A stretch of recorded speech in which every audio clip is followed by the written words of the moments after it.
Ei, amadas, eu estava aqui orando, meditando ao Senhor e eu senti no coração de estudar o livro de Atos neste mês de fevereiro. E como o livro de Atos tem 28 capítulos e o mês de fevereiro são 28 dias, vai ser um capítulo por dia de meditação na palavra de Deus.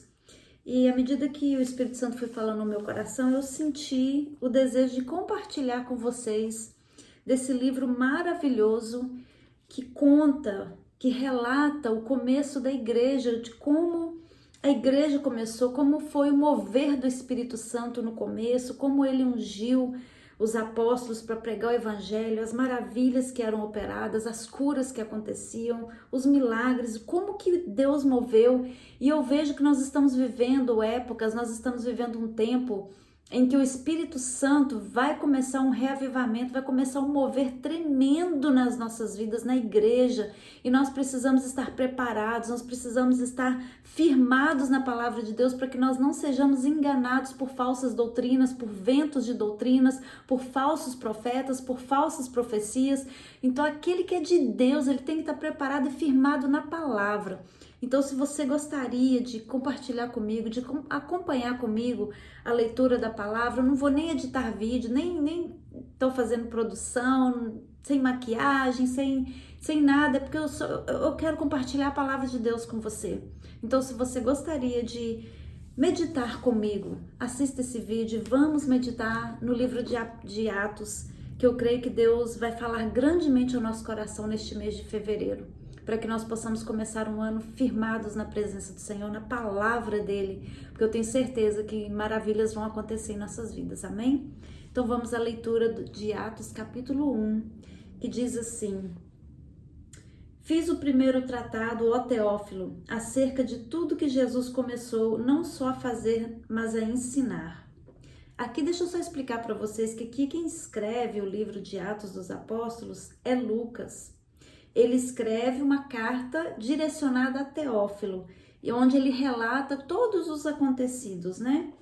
Até o dia em que foi recebido em cima, depois de ter dado mandamentos pelo Espírito Santo aos apóstolos que escolheram, aos quais também, depois de ter padecido, se apresentou vivo com muitas e infalíveis provas, sendo visto por eles por espaço de 40 dias e falando do que respeita ao reino de Deus. Aqui ele está falando que depois da ressurreição de Jesus, Jesus foi visto e esteve junto com o povo durante 40 dias e houve várias pessoas que viram, então houve várias testemunhas e houve provas de que ele esteve com eles 40 dias após a sua ressurreição.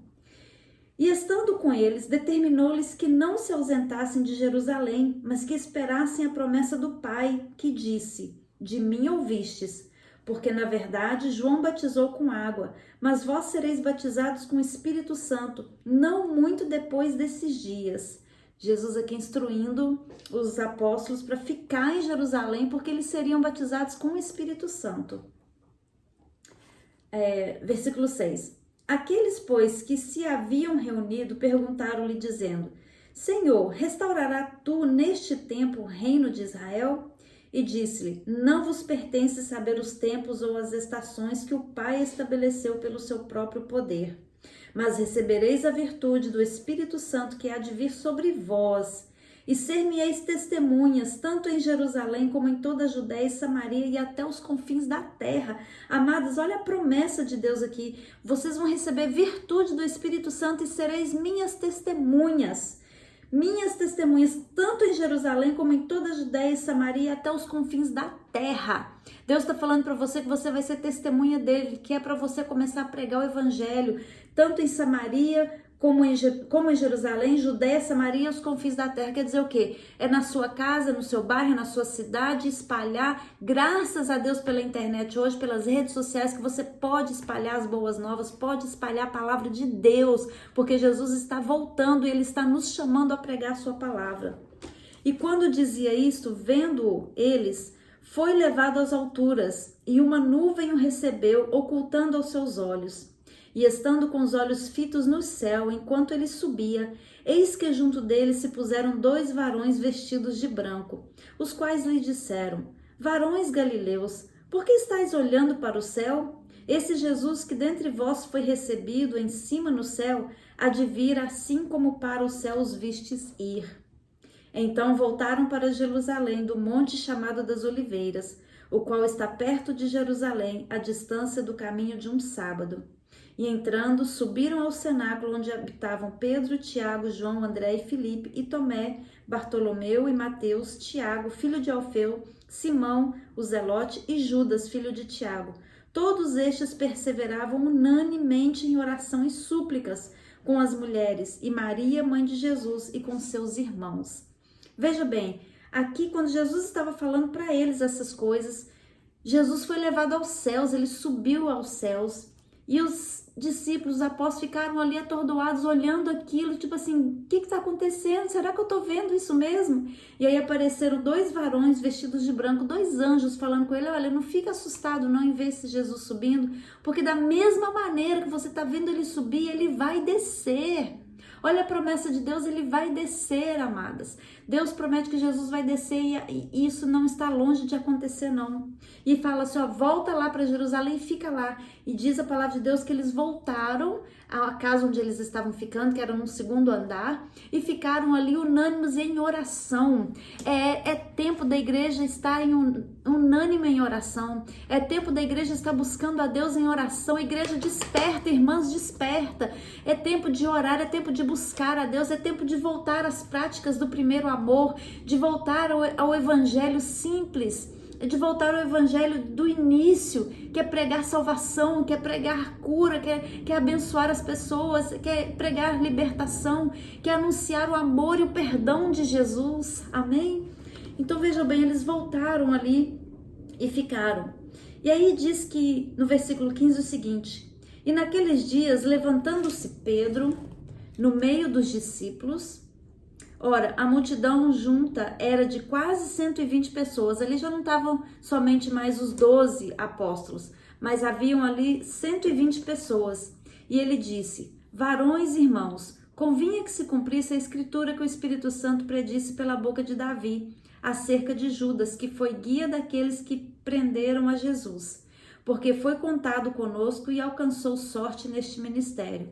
Ora, este adquiriu um campo com o galardão da iniquidade e, precipitando-se, rebentou pelo meio e todas as suas entranhas se derramaram. E foi notório a todos os que habitam em Jerusalém, de maneira que, na sua própria língua, esse campo se chama Aceldama, isso é, campo de sangue, porque no livro dos Salmos está escrito, fique deserta a sua habitação, e não haja quem nela habite, e tome outro o seu bispado.